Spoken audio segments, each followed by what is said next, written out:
a regular scheduled meeting of the Fort Myers Beach Charter Review Commission.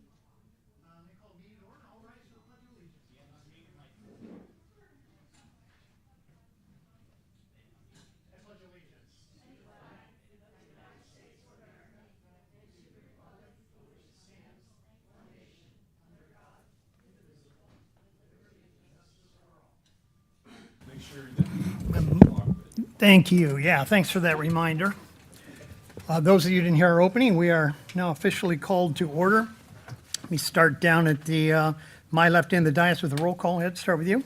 Ed Schoonover. Thanks, Uva. Jim Dunlap. Beverly Milligan. Brian Thomas. Anita Saracita. Michelle Cherney. So let the record show all members, including the alternates, are present here physically, and we do officially have a quorum to conduct our business today. First item of business then is public comment. All right, seeing none at this point, I'm going to close public comment and move on to a motion for the approval of the minutes, please. I move. Hank moves it. Second.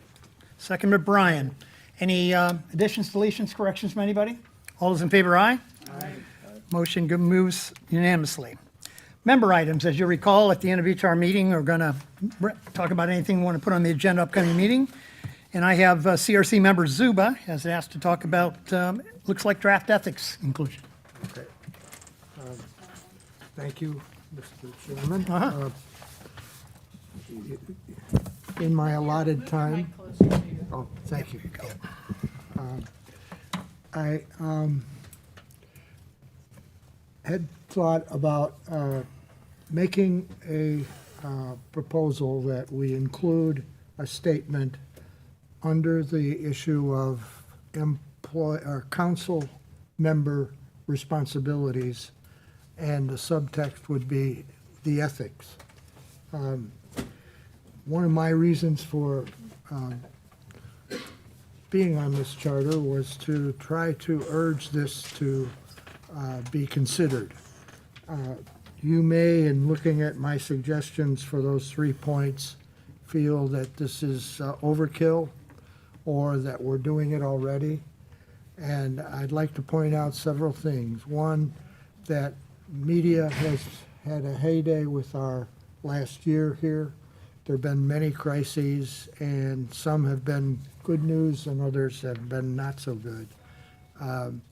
But the image that the media creates has, I would say, impacted our market.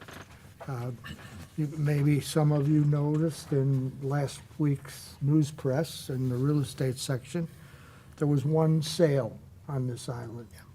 Now, you can blame it on the issue of the weather or the time of the year and the holidays, but we all know there's an awful lot of homes for sale or for rent, and that a motivation might be to sell up, as they use in the term economics, meaning that many folks might not be interested in fixing up their homes, but in selling up because of the land value. That plus our image here led me to believe here that this is a good time for us to consider an ethics statement. As I said, you might feel this is reductive and maybe overstating the issues. I understand if you do, but we don't have a clear statement in the charter at this point about ethics, and I think there should be. So I suggested 3 different points. One, of course, the first item on everybody's agenda, anybody who's served on any committee or whatever knows, ex parte communication.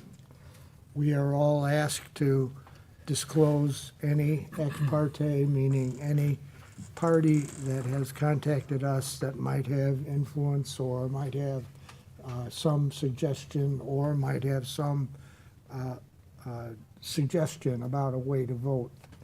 We have to disclose that, and we should. This is not stated clearly enough, and that's why I'm raising it. Number 2 is in the same context of disclosure that we do disclose any expenses that you have incurred that have been either paid for or paid for by others. Once again, it's a question of disclosing that. I believe it's, we're a community of small people who meet each other accidentally in some instances, and we do talk about things. And the idea of the expenses has to be made clear, that we are not to be given any gifts, and that's what this becomes. Third is that all council members be required to disclose any conflict of interest.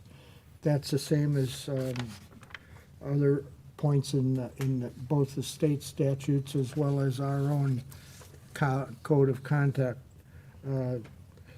The addition I would make is that sometimes in our approvals of actions on council, we are benefiting as a business. And if we do, we need to disclose that. If we don't recuse ourselves, we at least need to disclose. In some instances, the common sense might apply that we don't believe it's that important, or fixing a road might benefit my business, but that's not really directly benefiting my business. But having some disclosure of that, I think, in an ethics statement is good. I come from Chicago, and we as members of councils in that jurisdiction or in Oak Park, Illinois, we were all subject to the same disclosures and ex parte, but the state legislature in Springfield, Illinois, had one exception, that you could talk about anything you wanted with other council members as long as you were drinking. And I thought that was an interesting way of getting around the issue. So obviously there are a few of us alcoholics then who took advantage of that after council meetings to talk. Another interesting point is, as the fifth alderman was handcuffed and led away for fraud, it became obvious that our council was a bit crooked. And one commentator, Mike Royko, wrote in his newspaper that the name of the city, or the slogan of the city, should be changed from Herbs in Orto, meaning city and garden, to Donde es Mayo, where's mine? And the effect of that has not been felt yet in the council or in this. And let's not have that kind of mystique on our island here. I know it's not clear that we are doing anything wrong, but the disclosure of all this is my point, and I hope you'll consider it. Thank you, Hank. Let me try to process that a couple ways. Baseline legal first. Nancy, you could just react to whether you feel there is lack of current coverage or needs to be revisited, rebolstered, recertified, whatever it is, to bring closer to what Hank believes would be appropriate and necessary. Then I'm going to go to the former mayor and the vice mayor to get the practicality of this based on how the operation really runs. Counselor? So I don't have a position of advocacy one way or another. What I can inform you of is what the existing statute and code regulations that you have in place that could be or are applicable. So first of all, regarding the ex parte communications, you do have an existing Code of Ordinance section. It is section 34-52, and this does talk about communications with public officials. It defines what an ex parte communication is.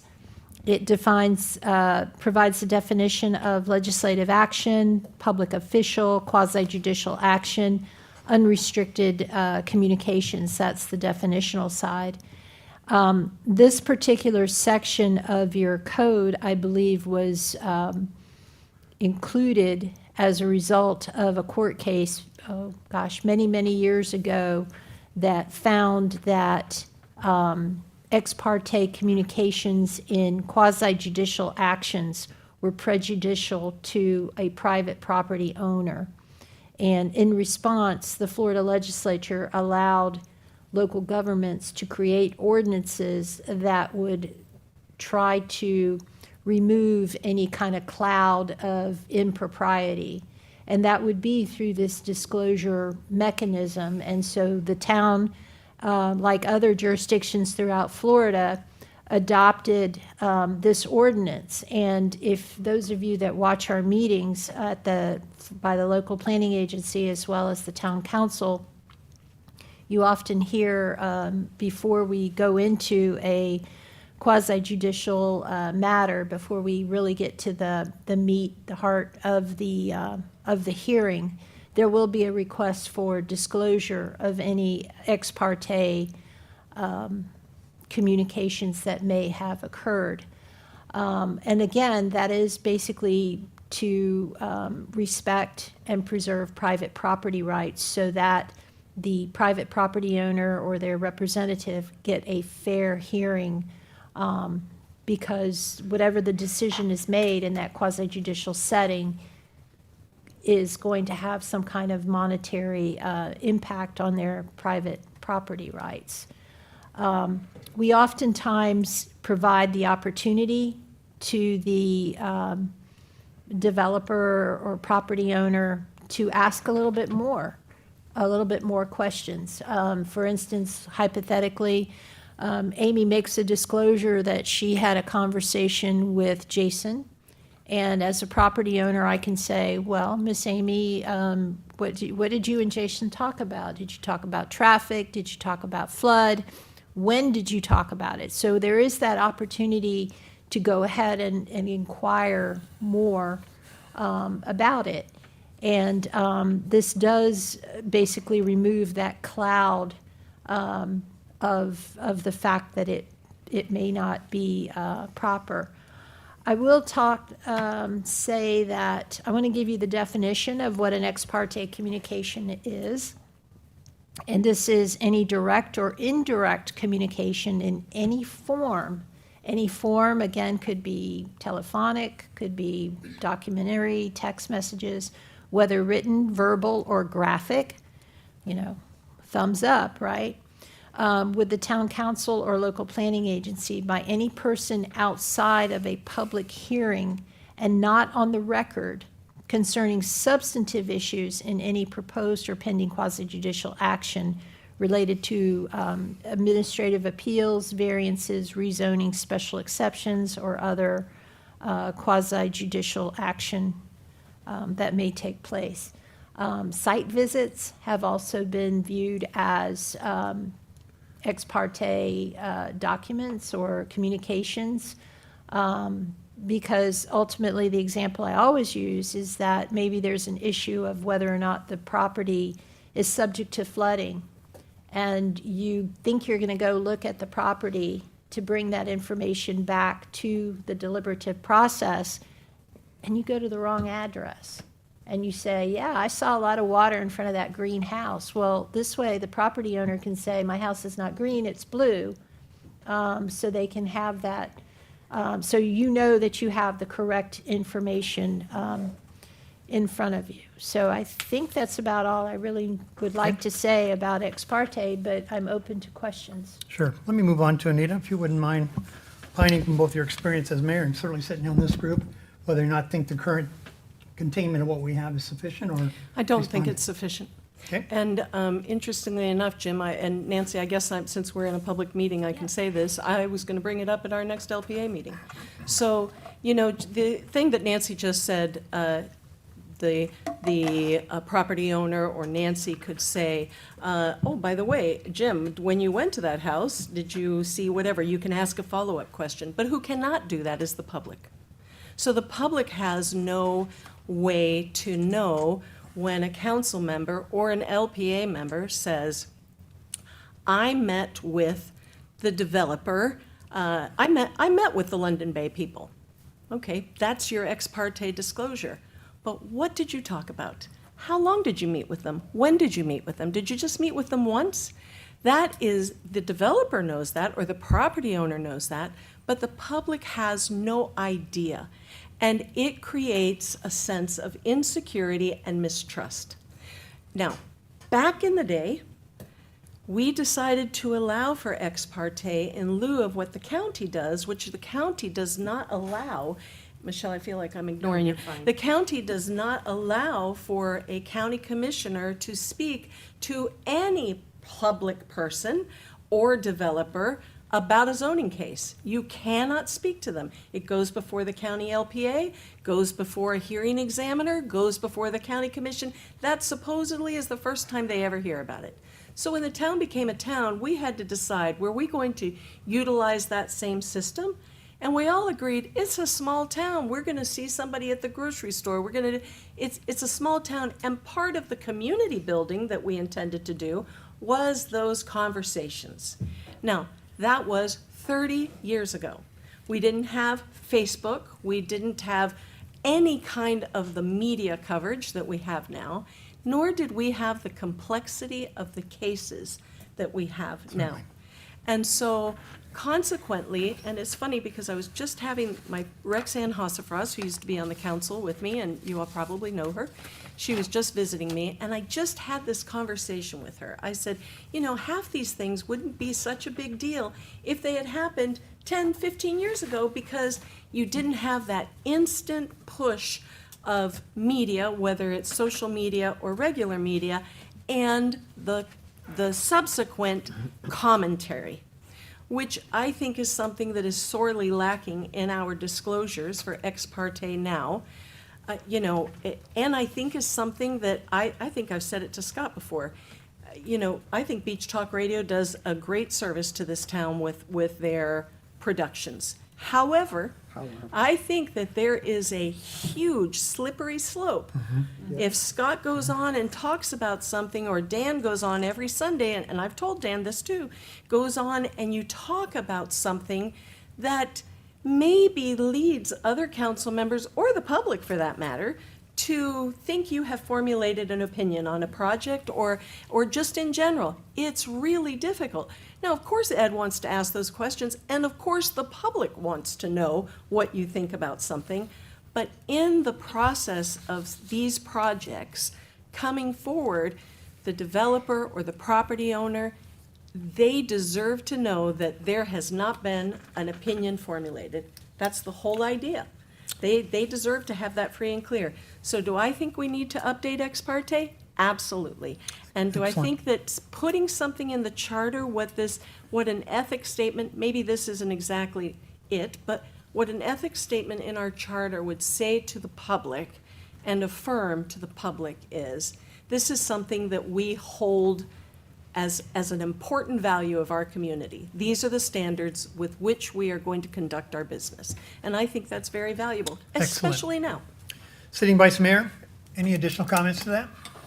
No, I would echo what Anita says. It is a very slippery slope, and I think if you have this ethics portion in there, that it'll hold us to it. So I'm all for it. Excellent. So, to be efficient, is there anybody that has an opposing position or something additional, what hasn't been covered, so we can see where the will of this commission is? And then I'll direct certainly our member here to work with council to draft something for us to What do you think, react to. Jim?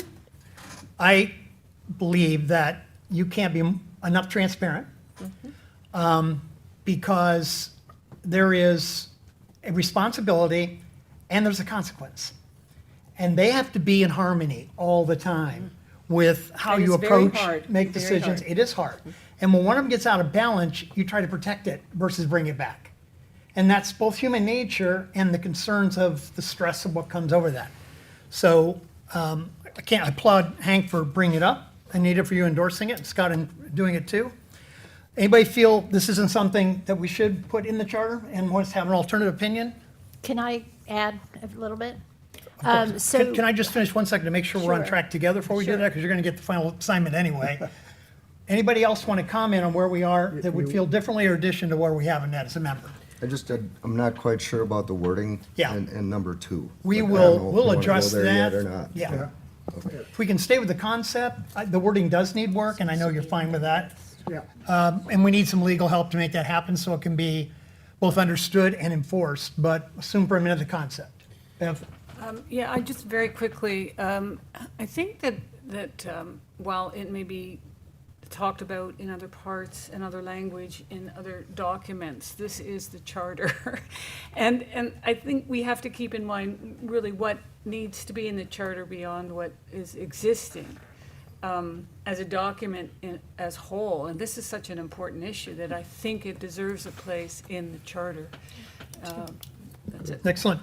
Nancy? Okay, so I think at the onset, when we had our first meeting, I think that I had mentioned to you that a lot of good things will come up and a lot of discussion will come up. And what I would hope that we can do is just to capture them. Exactly. And then towards the end, before we give our report to the town council, I would like to come forward to you and give you options of how you might be able to implement it. Putting it in the charter, remember, requires a referendum vote. Okay, so it's going to be on the ballot. Amending your ordinance is 2 public meetings. You can be a little bit more restrictive in there as far as how a ex parte disclosure occurs. The other document that may come into play, which you need to be knowledgeable of as well when you make this decision, is the procedural rules that has been adopted by the town council in resolution 23-182. There is a section in there as well that talks about ex parte. I do not have the reference, maybe Amy can help me real quick, but there's a section in here that does talk about the guidelines for, maybe page 21, so section 7, that talks about the difference between a legislative hearing and a quasi-judicial hearing, and there is a huge difference. And so in a legislative hearing where you're talking about policy, there is no disclosure requirement. And I don't quite see it here on just first glance. But again, I don't want to discourage the conversation. I think it should be put on the list. And then I think you could revisit it right before you do your recommendation. And you may consider of adding additional sections to your existing code that talks about, well, what happens if, an adequate disclosure is not made, or you go into a little bit more detail as far as what constitutes a appropriate disclosure. But on the other thing I wanted to share with you too is the practical side of it. Hypothetically, let's say I am a council member. I don't want to be vice mayor, but I'll be a council member. And I am out in the community quite a bit. And I have people come and talk to me a lot. And, I'm getting a little older and I forgot. That might happen. And then if you have a very, very strict policy, that could be detrimental to that individual. The other is that maybe you're at a event and someone just comes up to you, some random person, you don't really know who they are, and they're like, you should vote against that. How do you disclose that? I was at a barbecue and a gentleman, maybe in his 40s, approached me and said, don't vote for this. I mean, so there's some practical implications to that as well. I think that's right. And so I think I'm hearing agreement, so let the record show, Amy, on the minutes that we're going to revisit this, and there is the will of the group initially to see a section either added to or created about disclosure in our charter, therefore codifying it at the level that we believe and Hank's representative be necessary to do. And both the operating elected officials today indicated that we could strengthen this up. They'd have no concern about that. In fact, it would be additive to the process. So we could have that in the minutes. We'll visit that, see where it goes when we get back to the end. Okay, thank you. You're very welcome. When would you like to bring that back? I think we've got the concept, but we would bring it back after we've gone through the whole charter. Exactly. And then if you feel that it's still very, very important to you to include in the list of things going forward. So moving forward from there, I was going to bring this up anyway. Nancy did a great job reminding us that we are collecting a set of recommendations at this point, or consensus at this point, that we will revisit officially in a full session and decide on those items we want to codify through a vote that we believe we would recommend directly to council to go through one of the 3 or 4 methods that Nancy's informed us now they will use. I sat through the Cape Coral session most recently, that they just, their individual, which somebody introduced me to on the head of the commission, represented council. And it was interesting to see how efficient it can be when it's well recommended and well represented, and how burdensome it can be when what did they mean and is everything now need to go on the referendum. It's a very tall bar when you say it needs to go to the voters. The most important things should, and the most meaningful and impactful things should. But as Nancy's indicated several times, and their attorney had to do the same, we don't need to go through that process to get this in place if you all feel it's the right thing to do. So keep that in mind when we're putting our fervor around some of these. We can get them down to the council through normal ordinances or resolutions. That being the case, I'm going to pick up where we left off last time. There are a couple items we left for discussion, if you all recall. Mr. Chair, Yes. I'm sorry to interrupt you, but I believe he had 2 other items, one being the gift law, the disclosure of gifts. That was Okay, I also didn't a see that on my concern, and then write-up, sorry. also a conflict of interest. Oh. Those were the other 2. At this point, my comments, my 2 cents, would just be that we do have an existing state statute that regulates the disclosure of gifts, as well as the prohibition about acceptance of gifts. And as far as conflict of interest, that too is there. I think the recommendation or the suggestion was that somehow we should try to strengthen that. And you can have local regulations that are more restrictive than the state statute. Again, I want to point out that you do have, the council does have, and I'm not sure about the LPA, I'd have to look at their rules as well, but they do have a code of ethics already identified in their procedural policies and rules. And maybe, Amy, we can get council, the commission a copy of their procedural rules. I sent this to you all? You may have these, you may Yeah. not. Yeah. But it's in paragraph 3, and it talks about the code of conduct. The code of conduct setting forth what their requirements are, and then also specifically a section on code of ethics. There is reference there to ex parte communications, which we just talked about, and I believe there is also reference to conflicts. So that may be a place where we already have some regulations that either are not known and we need a refresher on the fact that they're existing, or if you want to enhance them. Hank? What I was trying to raise, Nancy, was just that, given this past year, I think it is necessary for the charter to be clear so that all of us have been in meetings where, oh, I didn't know that. I didn't know I had to do that. Let's make it clear what we're supposed to do and how we're supposed to act. That's all. Just put it in the charter. Yeah, and that's what I heard from you, and for the moment, our placeholder is going to include all of that, and we'll revisit it and amplify it and codify it accordingly. Great, can I just make one comment? Of course. It has been a long week, and I did a lot of research on this.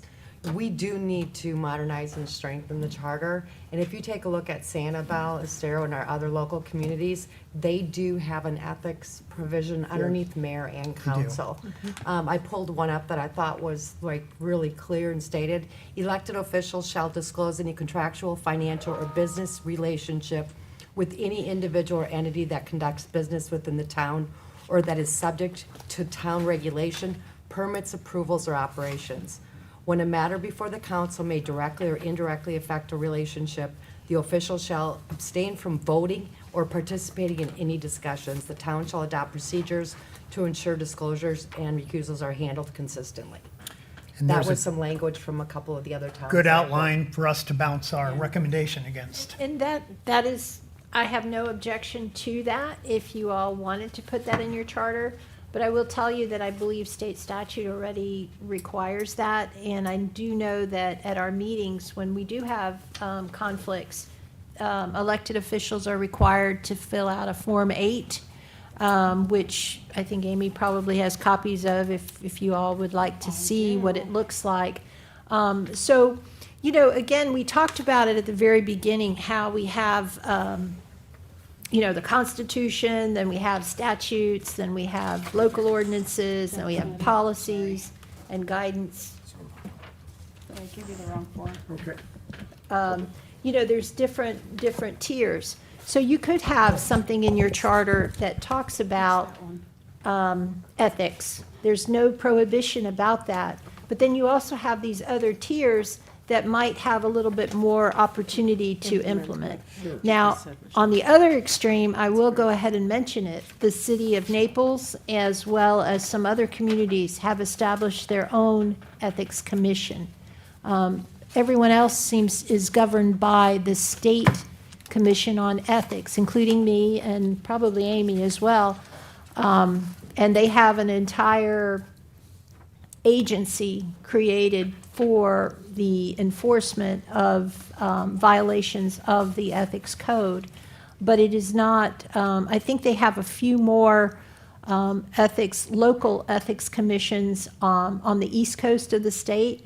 I am aware of Palm Beach County. They do have an ethics commission as well. So I just share that with you. We will make sure that particular outline, Michelle, gets into Amy's hands, so we can include that in minutes when we prosper our own document towards the end of the process. Right. All right, let's move to a couple items that we left open from last time, then we'll move on to 5. 4.02, Mayor. It's page 12 of 205 on your big document. Got some items in there that Member Cherney was recommending some additional conversation around, so we wanted to afford the chance to do that. Again, we spent a good amount of conversation on this to remind those of you that weren't here for the full meeting. And my position on that was, we're not going to relitigate these from top to bottom because we made a lot of progress, but there are some additional items that we left open here with some language we were looking for. Give Michelle a chance to recommend that to us. Michelle? Yeah, I mean, the recent events show a gap we need to strengthen 4.06 and 4.07. They've got to cross over and link each other. And I just took a draft, which is in your packet, just kind of crossing over the two of them. And for the public, would you announce what those sections are, just so we have those on the record, please? The 4.07 is the forfeiture of office. Okay. And, I apologize, 4.06 is I believe it's vacancies, Okay, correct.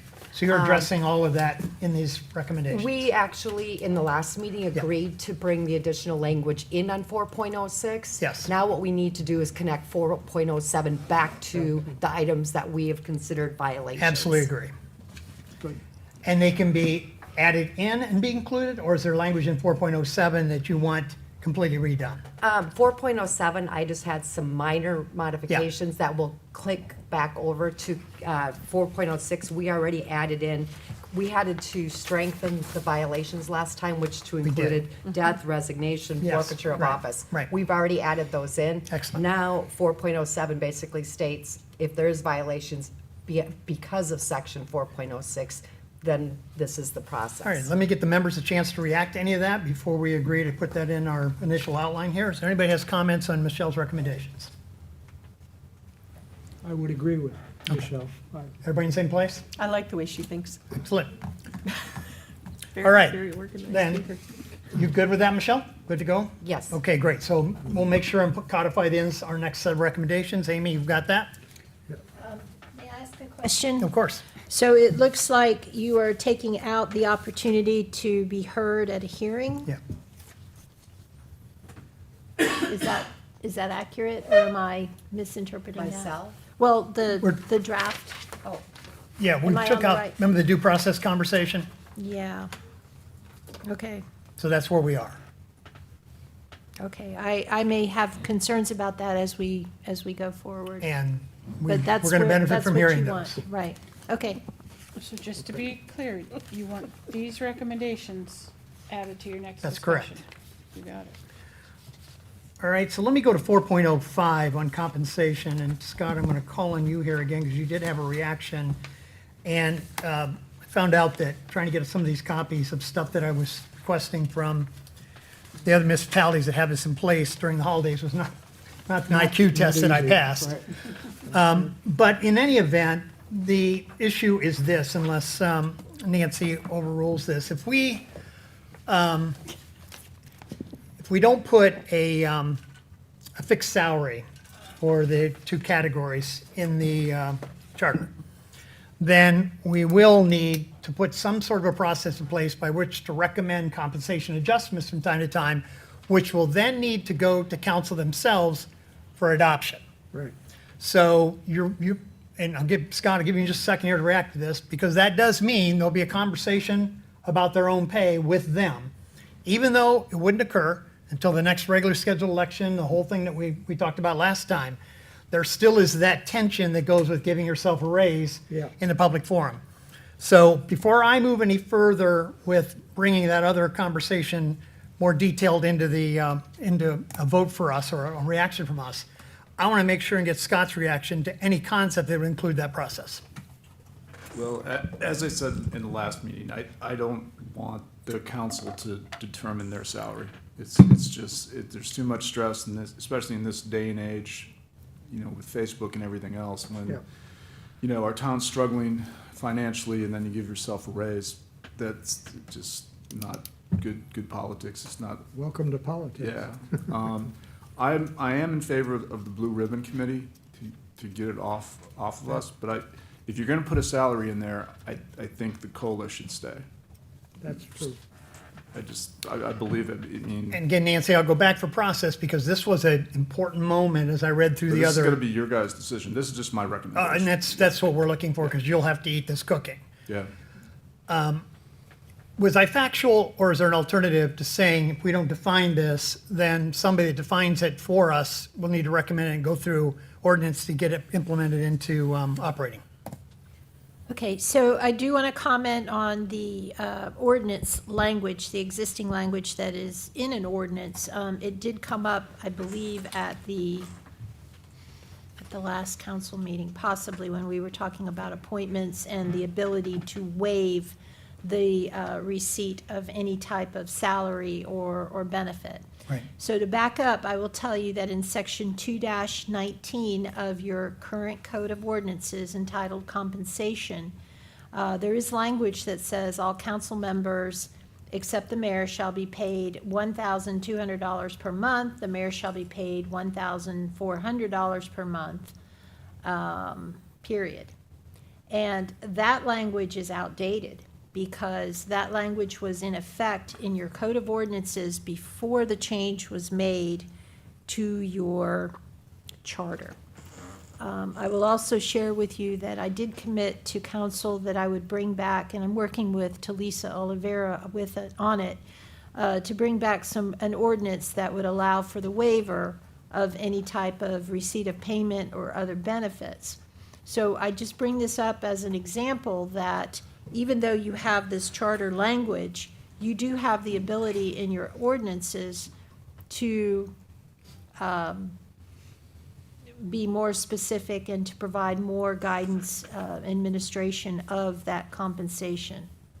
So if the ordinance is outdated, whatever that language is, 4.05, assuming the COLAs are properly adjusted, and I know they haven't been to date, but they will be going forward, that language would supersede because it's the base from which that was all calculated. The charter would That's what I mean. override this, yes. And I 4.05. just want to share with you, so the proposed language that we're playing around with right now is that all council members, including the mayor, shall be paid as provided in the town charter. There you go. Okay. Any council member, including the mayor, may elect to waive receipt of payment or any other benefit related to service on the town council. So that, you're gonna have that in your ordinance already. So then the question is, if that gets adopted, which we hope will get adopted before the appointment is made, it kind of begs the question, do you need any more changes in your charter? But the inclusion of a blue ribbon committee, you could put it in your charter, or you could perhaps put it in your ordinance. You could say in your charter that the town council shall provide for the creation of a blue ribbon committee consisting of blah, blah, blah, X number of people, whatever, and then you can flesh that out in your code of ordinances. So let me get my peers to react to this, because the fly in the ointment, as it sits right now, the point of contention is, we can certainly recommend doing that. When that happens, then there is a process that by default is put in place, that the Blue Ribbon Commission has a recommendation which needs to go to the governing body, from which they will then react through ordinance to adopt or not. So creating it is not the challenge. Processing it after the recommendation is the challenge if we choose to remove this. Let me start down here with Ed. Give me your initial reaction to that, knowing the process, if you would, please. I just, I'm a little confused because either way, Blue Ribbon Committee or not, it's always gonna go back to the council.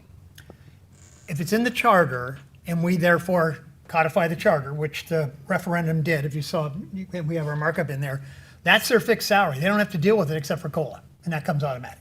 So they're not involved again in their own compensation, because it's outlined in the charter. Yeah, and that's the discussion we had last month. I was in favor of the COLA, but the Blue Ribbon Committee, it would still come back to the council, I It would, believe. that's why I'm trying to get your reaction Yeah. to, So, do we go that route, or do you like it codified in the charter and it's specifically called out as their salary? I'm more in favor of the COLA, Okay, so called out with COLA in the charter. correct? Okay. Hank? I would favor the Blue Ribbon Committee. Well, first of all, I don't favor salaries at all, but I said that before, and I didn't get very far with it. But I think it's a great honor to serve, and that public service should be called forth, not your checkbook. But given that the opinion of other members, it would seem that there will be compensation, and I would like to see it in the hands of Blue Ribbon. Okay, Beverly? Microphone?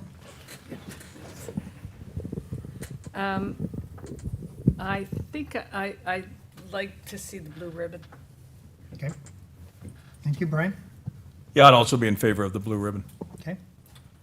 The problem with the Blue Ribbon Committee is that the council will appoint the Blue Ribbon Committee. So the council is going to influence the people who will make a decision about their salary. It has bad optics publicly. So I'm not in favor of that. I think if I would leave the compensation exactly as it is in the charter. Okay. Michelle, where's your head at this point? Can I ask a question? Did the ordinances get updated? Because this isn't the only topic that doesn't match. Well, The ordinances, we try to get them updated, but they're oftentimes not. What Yeah. about if we added on there that they would be reviewed, and I'm gonna throw it out, maybe every 5 years versus waiting for 10? yeah, the Blue Ribbon Commission would be assigned on some sort of chronological basis. It's either 2 years or 4 years, that's currently in place in the marketplace, that they do this, because it's not worth $500. It needs to be something meaningful, and needs to be revalidated to market conditions, all this stuff. So there would be some gap in there between those, not on being a regular basis or prescribed basis, but not too frequent. But you're talking about ordinances in general. Yeah, Yeah, exactly. let's not devolve into that quite yet if we don't, because I want to get your opinion on this particular topic, just so we get a little bit of a will of what's going on here. I honestly don't know what the answer is on this one. Okay. I'm torn on this one. Okay, I am in favor of the blue ribbon, and part of the reason is I think we deserve to know the marketplace. This is a very dynamic situation, notwithstanding the call to service that Hank talks about. Couldn't agree more philosophically around that, but pragmatically, this is a big commitment on lots of levels. And I believe that there's a reality check. Whether they choose to adopt that or not, again, referencing Cape Coral in the last 6 months or 9 months, what they've gone through up there. They chose, as you'll see, and if you watch their session, to leave things as they are with their salary bases. But I think that has some backstory to it too, relative to the will of the people. So at this point, I'm hearing enough members favoring the blue ribbon to have it come up as a more formal discussion, get the language that I've asked for from the others for us to look at, and then we can have a more formal vote or recommendation to council, who at that point can tell us that we were completely off base, or thank heavens for somebody taking a look at it, however it happens to work out. All right, Okay. thank you. All right, so I think, Can I ask a question? course. Mr. Chair, did we ever provide what the current base is? Because the language that's in section 4.05 is based off of 2016 numbers. I get very concerned when specific numbers. in our packet is the adjusted to-date COLA. Okay. Later on, you'll see that in Thank you. there. It's a little over 20,000 for council and something else, but it's because the process was not followed in historical practices here. It's been followed of late, so there's been adjustments. We can't relitigate any of that, but those do reflect the baselines that were in effect under which the current salary was based from. Jim, Okay. just so you know, there's another issue that's been at foot too, which is that there have been town managers who have not given, Amy, maybe you'll agree with this, or maybe you won't. They've not given COLA raises, but have given merit raises. Their raises have been based upon merit, not, and I think if what I understand is correct, that as recent as Roger Hernstat, that's how he managed increases in pay, not by COLA.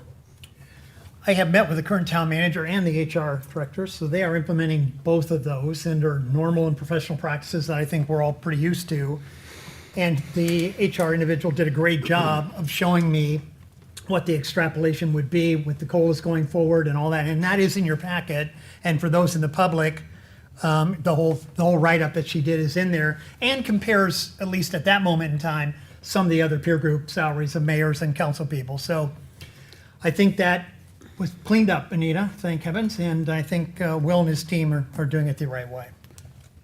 What would you like in your notes about this? I will be bringing back examples, 2 other examples of Blue Ribbon Commissions and how they operate. We'll get our team to formally flush some of that out, and at the wrap-up towards the end of this, we'll have a formal vote on whether or not to include that to council. Do we have to add in here the benefits, the insurance? Or just benefits, compensation and benefits? How long have the council been getting health care benefits? Just a year or two. So do we have to add that compensation and benefits? It certainly would seem should be. appropriate to me. Yeah, thank you, Michelle, I think that's a good catch. All right, isn't that, yeah, fabulous. Okay, let's move on then to section 5. We're up to, that takes care of our old business to date. Let's go to section 5. Section 5.01, elections, and this Article 5 is nominations and elections, subtitled Terms of Office. So let's start with the first one. And as been our practice, we'll get reactions voluntarily from everyone if you have those in each section.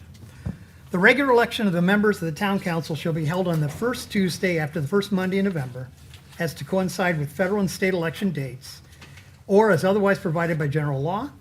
The time period that candidates must qualify shall be from noon on the 50th day prior to the election to noon on the 46th day prior, or as adjusted by a holiday or leap year. Anything for the good of the cause on that particular one? All right. I know the group's, Seems fine. okay, group's Yeah. passionate enough, I'd hear from you right away, so I think we're And there good. was a sigh before I hit my button.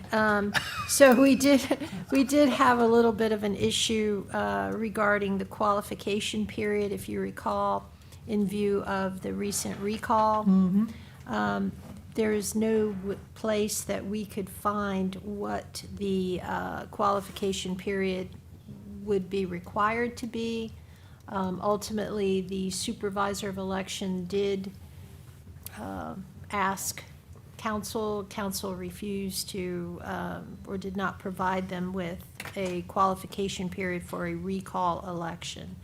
I believe that ultimately, the supervisor of election did identify a qualifying period and did so based on some language that was in the existing interlocal agreement between the town and the supervisor of elections. Right, so politics notwithstanding, it was solved.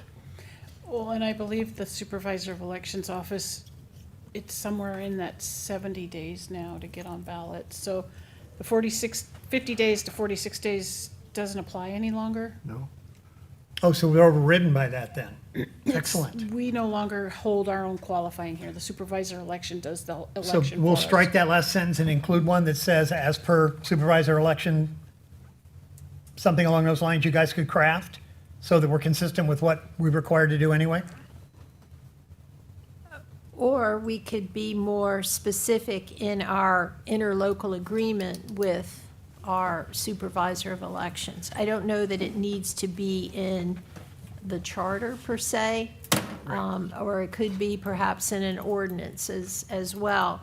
I think I had the conversation with the chair about how this process works. And if you recall, at the very beginning, ultimately, the matters presented to the electorate for the charter review or for changes to the charter, we're very limited by state statute. We have to use 15 words, only 15 words to describe the topic, and then we have 75 words to kind of describe what this is all about. And the electorate will only have the ability to say yes, or support, or no support, or reject, accept or reject. So it's really difficult sometimes to take more complex topics and fit them into that. And for that reason, sometimes some topics are not appropriate to put in the charter and can be fleshed out in detail in an ordinance or in other places. But I don't think that restricts us if we adjust that last sentence to be consistent with the Lee County or the supervisor's elections, whatever happens to be at the time. We're not in any way trying to put something in place that's either more restrictive or needs council action. We're going to follow the law of the people that now oversee our elections. Yes, and I believe that Florida statute also does provide some flexibility, and I'll do a little more research on this, that when things are outdated, that you can remove them from your charter put that in that without even category. having to go to the electorate, just because they're no longer applicable. All right, let's keep moving. 5.02, commencement of term. The term of a member of council shall begin at the first council meeting following the general election. I don't have a better idea than that. No, but there's an issue now with an appointed member. Is that going to be covered later in the charter? I don't think that's on our, Because what we don't define Today- is no. term. terms of office, you mean down below? We Or define the it. topic at hand right now? Yes, Okay. the topic at hand. So let's deal with that right in the next one, Ed, if we can, on 5.03. Because I think this just says when you're elected, you start first meeting after that. And that's been our practice and seems to, from the members that have joined in that fashion, give them time to get oriented, up to date, and ready for the first meeting. Right, I agree. So now, terms of office. This, we're gonna have some fun with this then. The terms for all council seats, 1, 2, 3, 4, and 5, shall be for 4 years. Just pause for effect. No member of the council shall serve more than 2 consecutive full terms. After 1 year out of office, candidate may requalify for any vacant seat. Mr. Ed.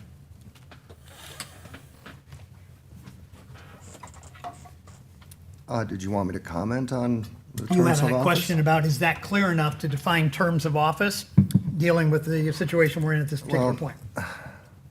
It is if there was just nothing but general elections, but I think when you start getting appointments, that the water gets pretty muddy when it comes to this.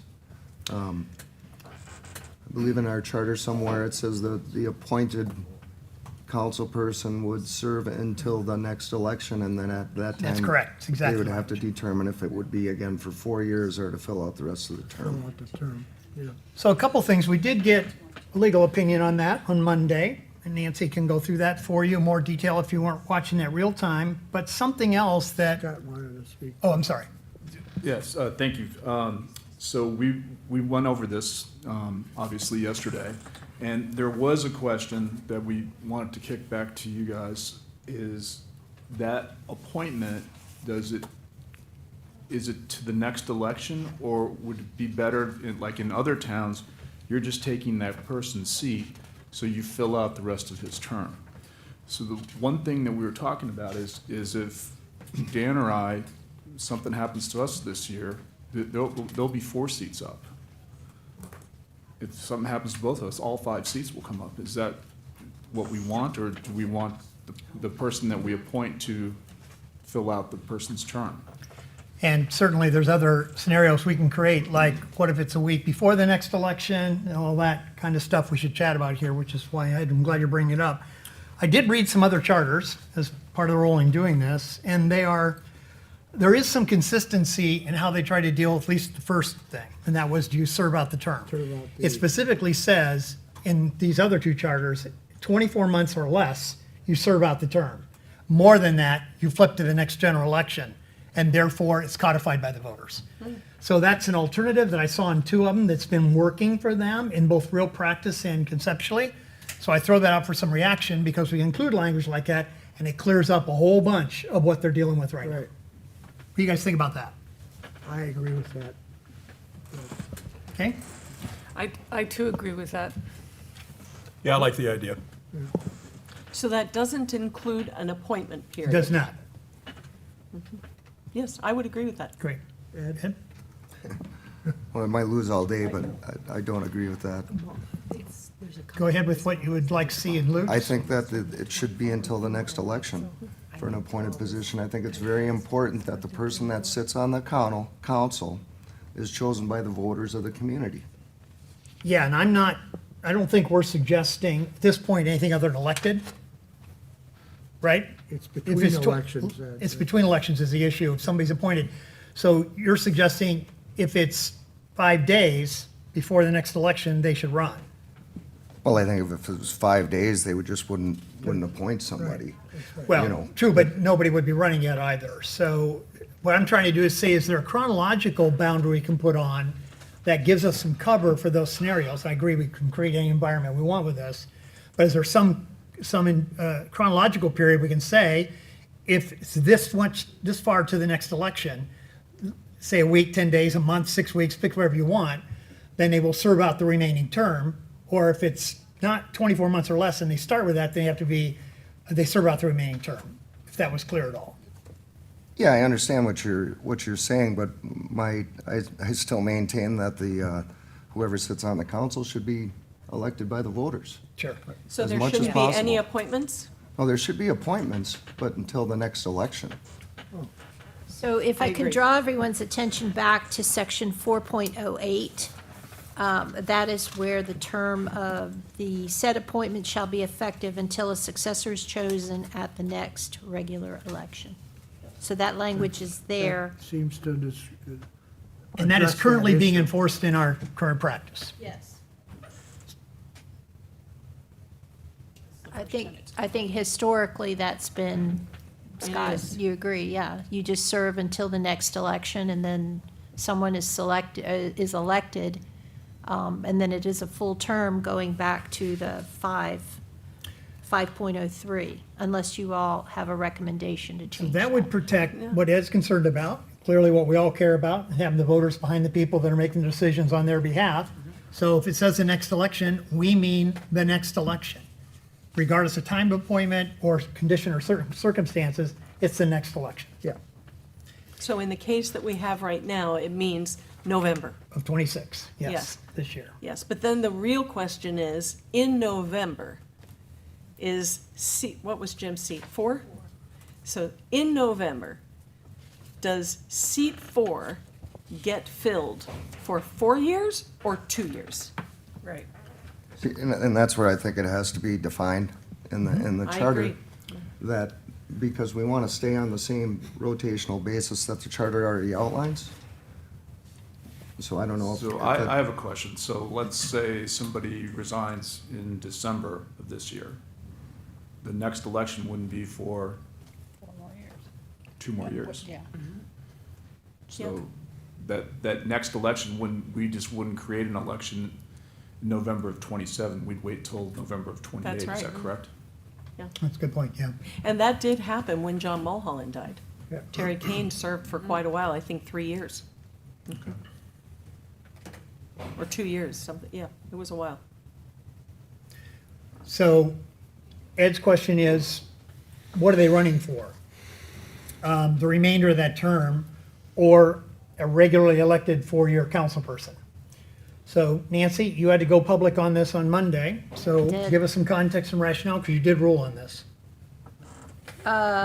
Yes, as far as the, in my opinion, my interpretation of 5.03 is that it is a 4-year term.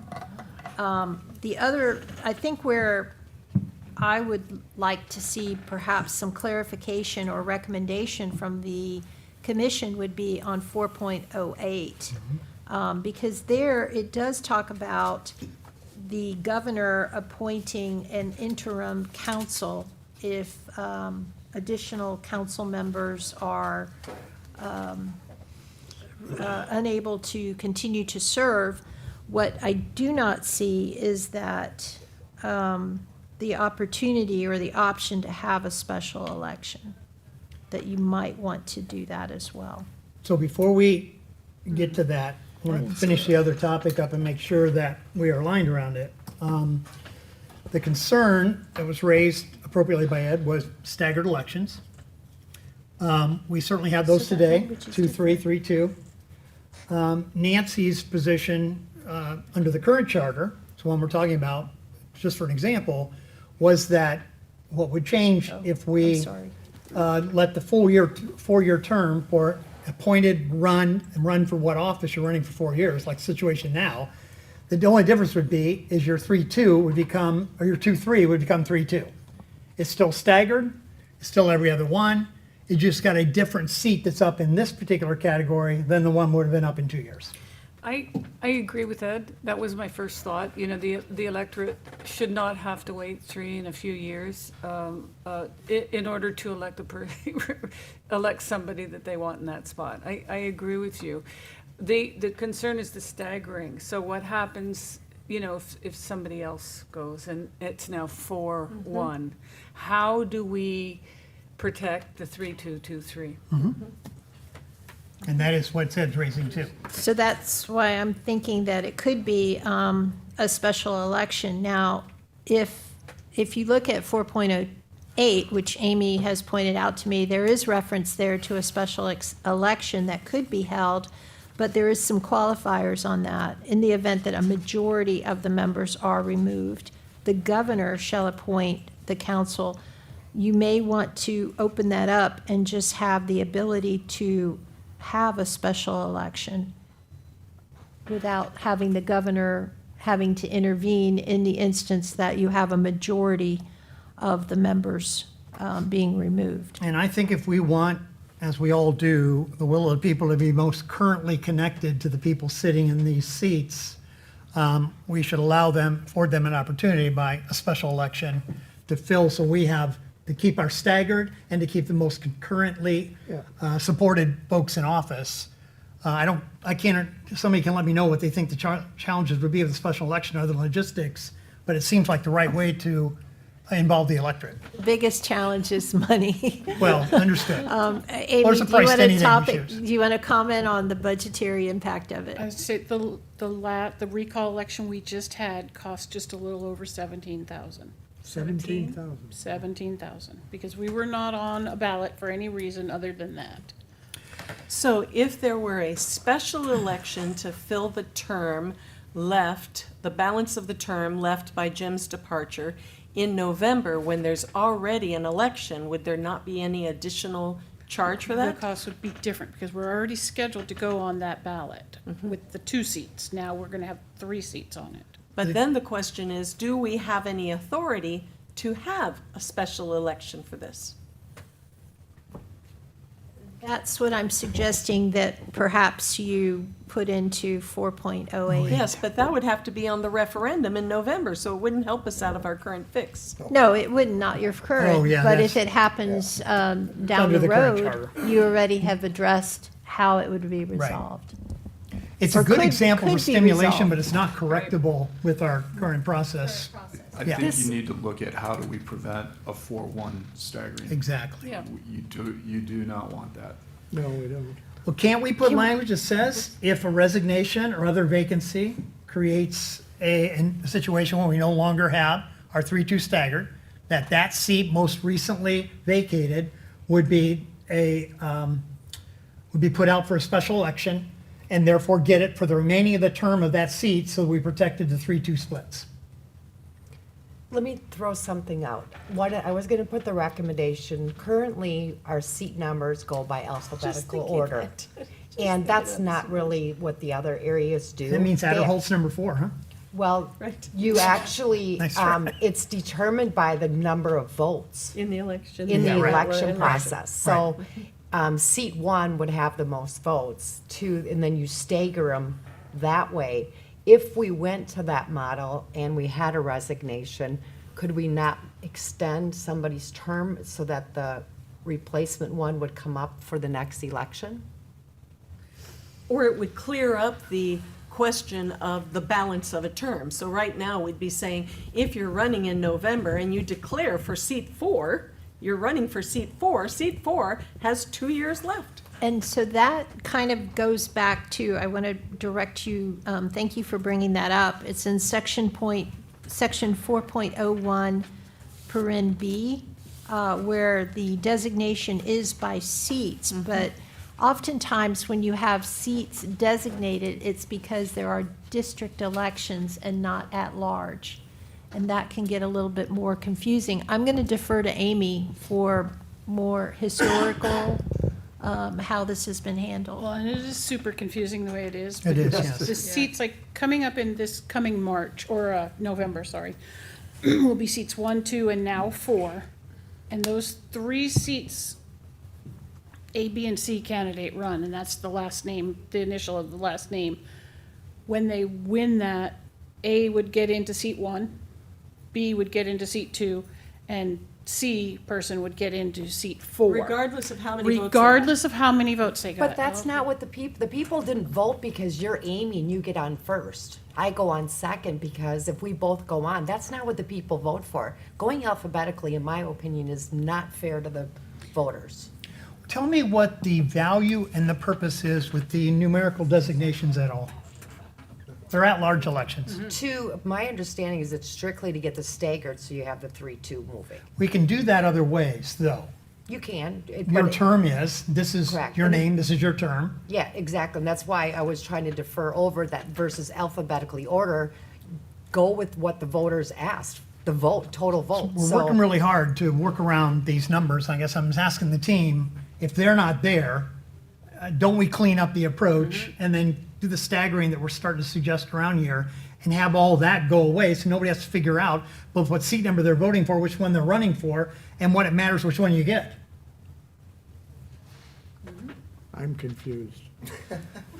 Well, Hank, you'd be seat 5 no matter what. That's There's just Scott. So let's start with that and just work backwards. Does anybody feel passionately about the relevancy of these numbers, what they're supposed to represent, and the value they have? No. Nope. All right. So then, be prepared, we'll start clean with that, at least for our initial process. And now we want to protect our staggered seats. Let's go to that topic next. So, current situation was happening. It doesn't, in this particular case, affect the staggered seats. It just affects when the next stagger one's up. Well, there's 2, 3, 3, 2. They're still staggered, and you get that offset. But the damage is what Scott talked about. If we lose more than that, and now we're off cycle. So the language I think we need to look for, or at least some concept around, is how do we protect when there's more than the staggered that is available, so that we can protect the terms, that there isn't a full 4-year for the, I would suggest to start with, the most recent one that became available would then become a 2-year term or whatever the next election would be, to keep that one staggered with the 3 that get their 4 years out of it. So let's start with that as a concept. I agree with Hank. A little confused right now, but That's what we're here for. it's the numbering that's kind of throwing me off. In my opinion, just using this current example that we have, the election would just fill out what Mr. Adelholt's term was. In Scott's scenario, I guess I haven't really put any thought into that Right. of how we could handle that. And I'm trying to broker a recommendation that you have to pick one of those seats to not give an automatic 4-year reelection to is a starting point. Let's beat that to death for a moment and see where that doesn't work. If you're the 4th one that falls off, the remaining term of your seat is what you're running for, or appointed to, whatever the case happens to be. It protects at least the integrity of those off-cycle elections. Tell me how that feels to you all. as So a then starting you'd have to change 4.08, because you Yeah. can write, you can do 4.08 and just say if the 4th person, however you want to word it, that replacement would fulfill his remaining term, remaining term, not until the next election. or hers, yeah. That's right. I Maybe would that's agree with the- that, Does Scott. that follow? Yeah. Do you follow that, Michelle? That's, I'm It's- concerned about having anybody longer than 2 years served that hasn't been voted by the No, people. no, this wouldn't cause that. that wouldn't cause. Okay. The regular election would cycles fill out- maintain. Okay, One would be actually less. So They would serve the remaining of that term, which would be less than 4 That would years, be maybe the- by a day, but maybe by a month. That happened in the case of Joanne Shamp. Summer Stockton resigned almost at the end of her term. Joanne Shamp was appointed. She had to run in the next There election. you are. She was only there for, I don't know how many, but it was a short period of time. Go ahead, sorry. Well, the point is that they're appointed, so, you know, the costs involved in reelection, if any.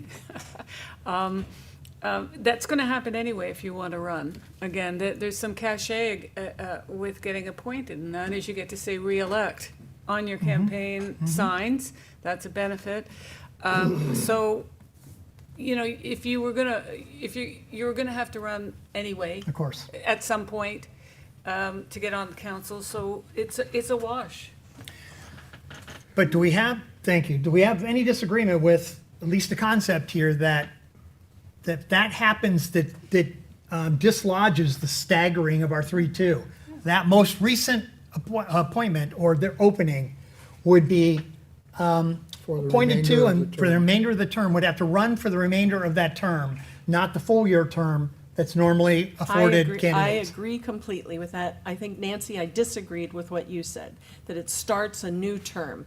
I don't think it Yeah. starts a new term. You are, You're appointed let's to say that you're appointed, Jim. it You're out. appointed, and you have to run in November. And if you, then, the real glitch now is, in November, there are 2 4-year seats and 1 2-year seat. How do the 3 people that are elected get put in those zones? Now, if we were still back in the day where I was gonna run for seat 1, Jim was gonna run for seat 4, somebody else was gonna run for seat 2, I would have 4 years, Jim in seat 4 would have 2 years. Exactly. But we don't do that anymore, so. again, why don't you, if you had a 4, 2, and a 2, whoever had the most votes would get 4 years. You could say that, but I think we need to People stipulate spoke, that. that's who they do that wanted too. to represent, Yeah. they should have the 4 years. But we don't stipulate that now, how people are assigned to the seats. Yeah, and back to Michelle's refinement of her recommendation there, the seat numbers, I'm trying to get out of our vernacular and get back to the people's decisions. And it certainly is a way, if you have 3 people running and you rank them on 1, 2, 3, and we have 2 4 years in a remaining term, which we're saying could happen now in a supermajority, that's who gets the 2-year term. The lowest. The lowest getter. vote count. What happens if there's 3 people running for 3 seats and they're all unopposed? You'd still have to run the Right, election? so it would be the third place Still a vote. finisher in that It's case. still Yeah, the it's still a lowest vote. vote getter. You'd still get Yeah, tallied. that seems fair. Yeah, I like that too. It seems reasonable, but I haven't figured out the glitch to that one yet. But we There have, probably we have is one. time, we have time because we're dealing with, Yeah. first of all, we gotta get that architecture out of our minds. That stuff's gone. Now we have a concept of voters' preference gets the longest terms because that's where it sits. And by the way, the 2-year person has 2 years to earn the right to come back for 4 years with the voters' preference again. And the appointee has the right, or the, because there are terrible things about being seated, because you have to cast votes. And so those votes. They change I mean, opinions too. They change opinions too, I think yes. that's, everybody feel pretty good about at least landing on that right now? Okay. So if we have 3 seats in November, and we only have 3 candidates sign up, We'll tally the votes according to this recommendation for the next charter, and it will be 4-year, 4-year, 2-year if that was the remaining term. the votes of whom? Because the SOE's office probably wouldn't even hold an election at that point. What do you mean? 3 seats, 3 candidates, you win. That's right.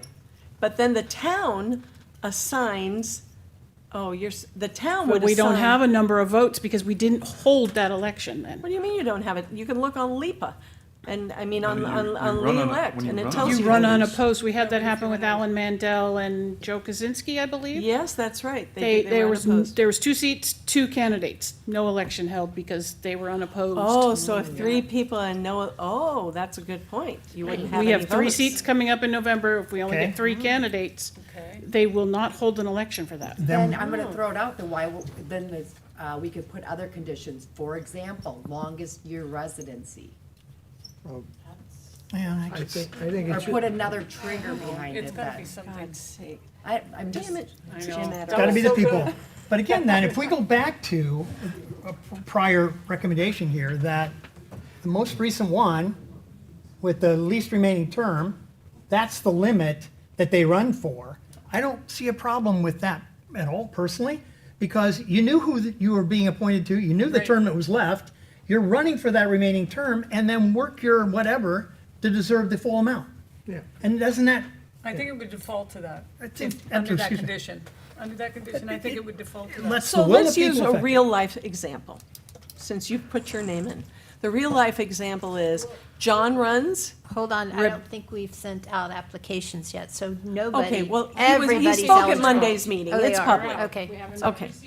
So John runs, Rebecca runs, both for reelection, and now you decide to run in November because you were appointed. So John and Rebecca would get the 4-year seats, and you would get the 2-year seats. Absolutely. That's the way I see the scenario. That's interesting. I don't know how you embody that here. Well, I'm back to the most recent seat that was appointed, because they're not normally maturing seats. They're seats that are being appointed because of an absence, should be representing that they will run, if they run, after appointment, for the remaining term of that seat they have.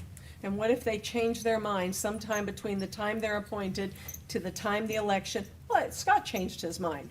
What if somebody changes their mind and says, either I am going to run or I don't want to run? Then what happens? Whoever decides to run in that absence or that gap knows that it's a 2-year term they're running for. And/or if that person is appointed and we're into that 2 years, it's for the remaining part of that term because it's less than 24 months that I suggested before. So the baseline agreement would be, that's the term of that particular Another office. blue ribbon committee. This is why these conversations matter so much, but I'm trying to balance the integrity of the sequencing we have and make sure that the voters have the greatest opportunity to impact the people representing them the soonest they can.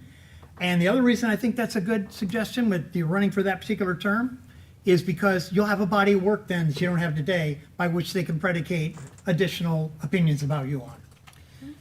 So, point of clarification,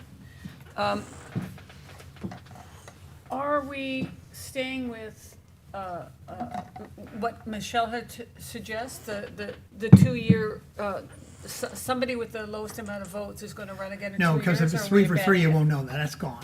it? Okay. well, I think we still, I thought we were I just still talking like about the what Amy voting. suggested. And I'd like to, I've always tried to manage with, don't react to incidences, look at patterns. I hope that this is just an incident in what we just went through. It's That's happened, the- it's happened multiple times. Okay, but it would technically, no, we could protect against it, but I still hope that when we go to our next election, that we have multiple candidates that we can choose from. I agree. And I believe that the right of the seat should still go by the amount of votes. And then we put conditions in for backup if there's 3 for 3, as Amy said. And you're suggesting it only occurs in an appointment, Correct. okay? Amy had brought up just unopposed. When there's 3 candidates unopposed, then there's a No, problem. not an appointment, it'd be election. Right, and what Michelle's suggesting is we can document for that, should that be the case. We haven't gotten to that yet. But if that's not the case, there's a ranking for the Right. terms. Yes. I like that. Amy, are you 100% sure, could the SOE's office, if we ask that those 3 unopposed people still have vote counts? Oh, no, they won't do it. They won't do it, they just won't. There's no reason to hold an election, there's not a challenge. But if it's in our charter, that the top 2 vote getters get the full term and the third, But that is when, using the example of Jim, when Jim would take the 2-year term, because you can't go by voter preference, the amount of It would be a votes. choice. It's in that case when Jim would be taking the 2-year term. Each You candidate- know what you're running for. Right. But in the event that Jim got more votes than another candidate, when that wasn't the case, then it would be someone else taking that 2-year term. It would be whoever got the least amount of Yeah, votes. I think that's Right? Yeah. manageable. Because you're ultimately reflecting what the public wants.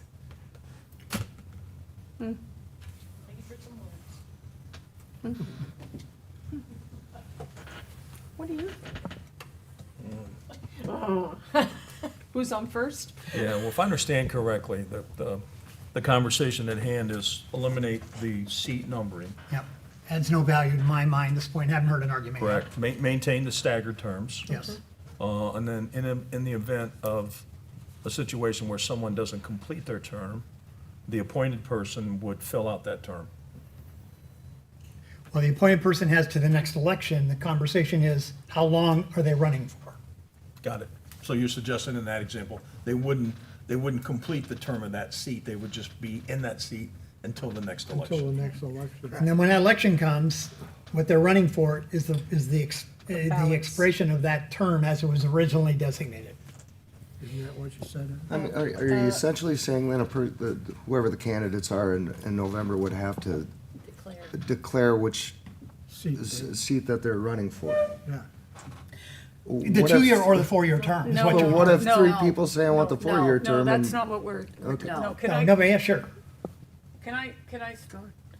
Okay, so what we're talking about is, okay, again, using the example of Jim being appointed. Let's just say Jim gets appointed, so he is going to be on the ballot along with whoever else is on the ballot, running for 3 spots. Normally it would be 2, but this time it's 3.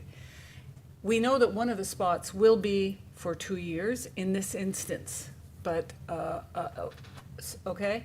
So, now we've got 3 candidates running. We know that it's gonna be for 2 years, but we're gonna decide who gets the 2 years at the end by the amount of votes they get. That's the only concept of the seats that we're gonna stick with, okay? So let's say, one gets 500, one gets 375, and one gets 94, whatever. So the 94 is gonna have to run again in 2 years. They get that spot. Now, the only time in this instance that Jim would have to run again is when there's no competition. There's only 3 people running for those spots. In that instance, there would be no election. In that instance, Jim gets the stop, because there's no voter ballots we don't have any numbers, so Jim would, of course, have to defer to that spot, that 2-year spot. Is that clear? Kind of makes sense, but the fly in the ointment is the appointee, whether it's Jim or somebody else, serves until November and decides, well, this gig isn't any fun for me, I'm not even gonna run for election. So you And get that's- 3 new people running for election, which one would get the 2 years? The one who got the least amount of votes. But what if there's no vote? Yeah. Right, and that, well, that's, I mean, There's the fly. Then they would be asked, I mean, So- all of us could express an interest in the 4 or 2 year term. Why Can I not? make a recommendation? This is a big one, and I think we've come up with some great ideas. Yes. I think we park it and bring it back up on the top of the agenda for the next meeting, because I think this one needs a lot further thought. Right? Just a question, I mean, there's no good basis for just allowing the people to serve for the life of the term, even though they were appointed? The basis would be the existing language. So you could solve everything by taking out that one They'll sentence. serve the remaining term when they, if they're Correct, appointed. exactly. Whether it be 3 years and 364 days, or 2 Yeah. years, or 1 month. And the That, full, we should consider that. understood, but I want to make sure everybody's clear. What we also talked about is, it's a long time that the will of the people don't have their fingerprints on the candidate. It does clear up the maturations here, but just know that the reaction may be from people that ultimately have to approve this, that I'm not letting anybody be appointed to a semi-full term without running for election. And that's completely appropriate. Right, not to mix apples and oranges, but I think we just went through that with a recall, did we not? Explain. Well, we're referring to the will of the people, right? We had an election, and then I guess a subsequent will of the people decided something different. Well, that's true. That's true. That's what the recall does, yeah, that's true. But So it I was didn't mean to still an ignore your election. recommendation, Michelle, at all. It's a good one because this is our first chance to chew on this new piece of meat, if you will. So the opinions we express, both passionately and pragmatically here, they'll matter as we think about it and come back with the topic du jour. I want to allow, as you both indicated and recommended, a lot of time for this because while we can't change what we have now is causing us to change what we're going to do going forward. And that's when we should do it, is when we have a contemporaneous situation. We know the consequences of our decisions, we can see the outcomes, and we ought to be deliberate about making sure that we prevent that or deliberately do something next time so nobody's confused.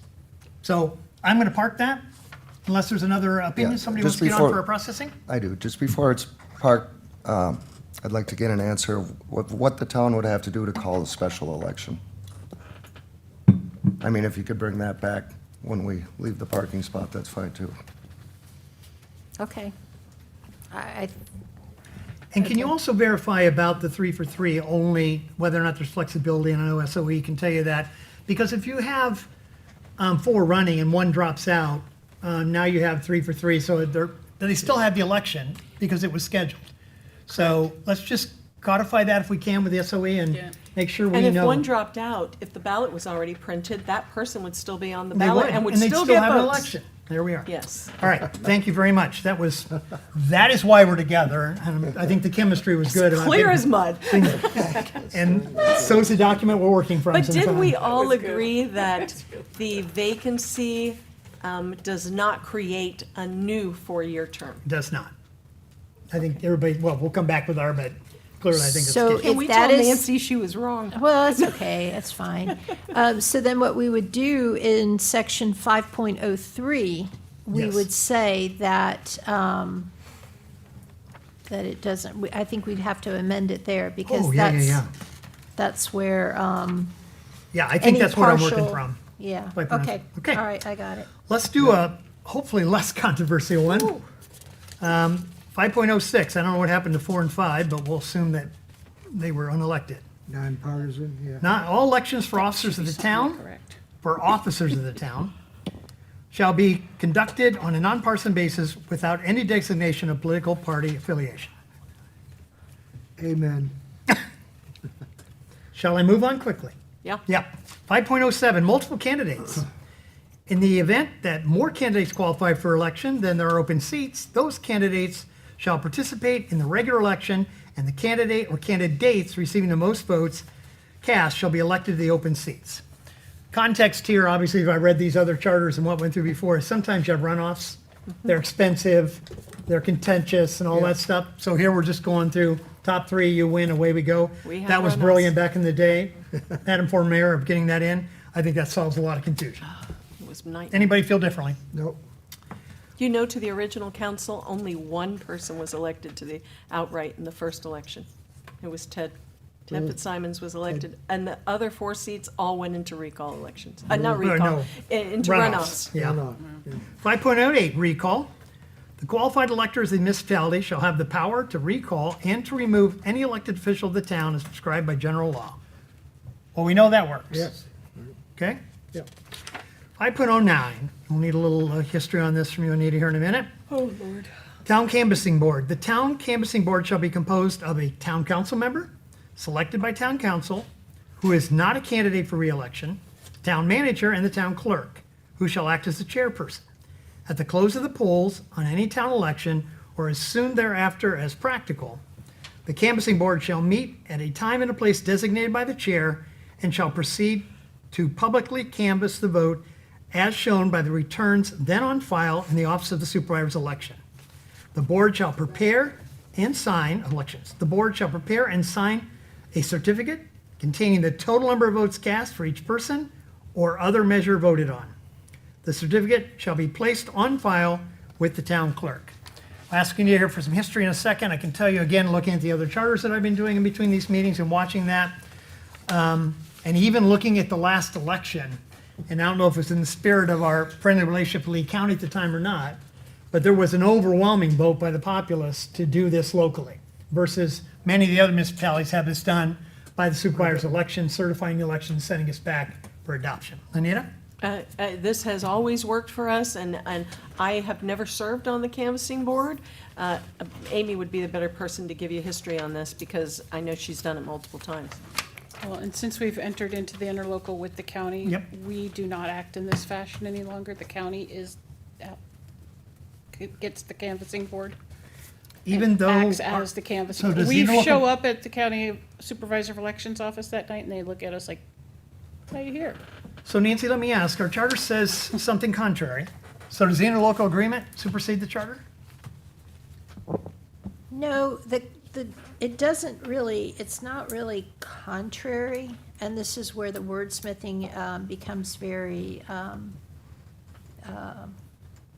important. So what this is saying is that you shall have a town canvassing board, but it doesn't necessarily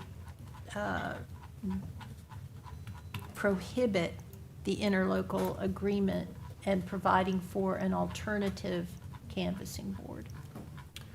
In other areas, the town does not get involved because it's got potential conflict. The That's canvassing right. board, In the other county canvassing communities, board should be that's right. handling it. And I'm just trying to get to, I'm trying to find the actual language here at the end of our documents where this was voted on and what would the amendment that was put on the ballot to specifically call this out. Exactly to your point, Michelle, in many other communities, they're trying to eliminate all the conflicts. They put it there. The vote by the populace, albeit 10 years ago, was completely the opposite, and they wanted it done here. I mean, by big time. So I just want to understand any context we're not thinking about. Obviously, from an arm's length, it makes sense, give it to them. They don't have any dog in the hunt. They'll send us back to legitimate results, and we don't have to worry about it all. And it's practically working that way today. And all those canvassing board meetings and the accuracy and logistics testing, and all those are always open to the public. We're invited to them at all times. We as the town, like the town manager, myself, and a member, you can go to any one of those meetings at any time. And also now everything's electronic. Yeah. Yeah. So Excellent. it's not like you've got a box full of votes that somebody's carrying around in the back of their minivan. Then do we need you know? 509 at all? Which has happened. It doesn't sound like it's pertinent 509 any longer. Anybody opposed to recommending its removal? I think it could still be pertinent in that you could still have this board that goes downtown to the Office of Election to see that. Of course, we would see it sooner by going to Oh, Lee Vote, absolutely. because as soon as it Right comes online. up, we're gonna see it. So I don't know, it probably is not pertinent Let's anymore. let's assume we're going to go that route because I don't see a downside. We have a working protocol today, and so far there hasn't been any No problem. charging of that. Right. But let me just say something, by putting this on the referendum, to take it out of our charter, you could have the public say, oh, no, we want to keep it And there. isn't that the in way which- it should work? And then we'll have the Yeah. follow-up conversation about the interlocal. Okay. And just, like I said, I've been down to the SOE's office on election night. There's not much to see. No, there isn't. It's a bunch all of in a computers machine. and They print out the ballots results. just and- flying past you, and not being part of that office, you're not allowed past the sectioned right. off areas. So you're not allowed anywhere near the machines, the ballots, anything like that. You stand in the back and watch. Well, let's try not to complicate it then. And if it gets complicated by the folks, then that's what the folks want us doing, and we'll, I think that could be, and council could react to this too, when it gets up to them about whether or not they want to remove it or leave it as it is. We're just recommending. All right, 3:35, want to check the numbness of any body parts here, as I always down at India for about her father. And we have section 6 still scheduled today, which of course goes to the powers and duties of our town manager. Is the will to continue on and plow through that? I think we can zip through the manager. We can get through it? Okay, anybody opposed? Let's go. I am good. I just feel like I'm always bringing something up, but I wanted to bring a topic up. We don't have the deputy town manager listed on here. We used to. And the duties of the backup. So that's a piece that I think we just need to acknowledge. Okay, let's plow through our main dude, or whoever it happens to be, and then we'll, as you're recommending, put some backdrop in there. And I guess I'm gonna kind of ask on that.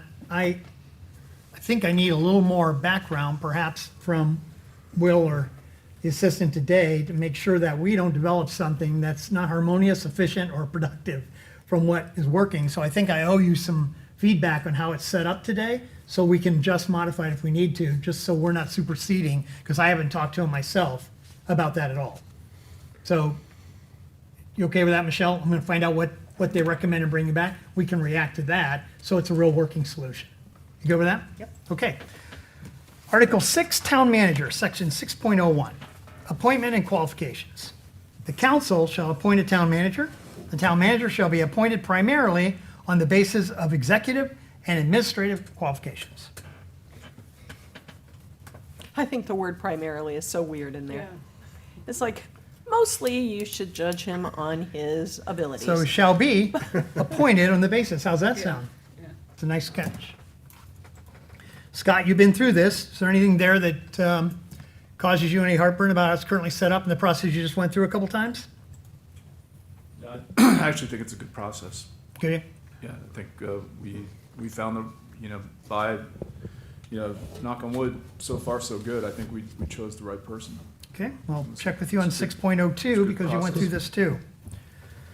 The council may remove the town manager for any reason by affirmative vote of at least 3 members of the council. If the vote is less than unanimous by all council members, the town manager may, within 7 days of the dismissal motion by council, submit to the mayor a written request for reconsideration. Any action taken by the council at the reconsideration hearing shall be final. Reaction from our team here. I was part of a non-unanimous motion to remove a town manager, and I totally forgot about this. So they came back and said, can I please plead my case and get another vote? He did not. He Okay, did but not. they could. They could have, yes.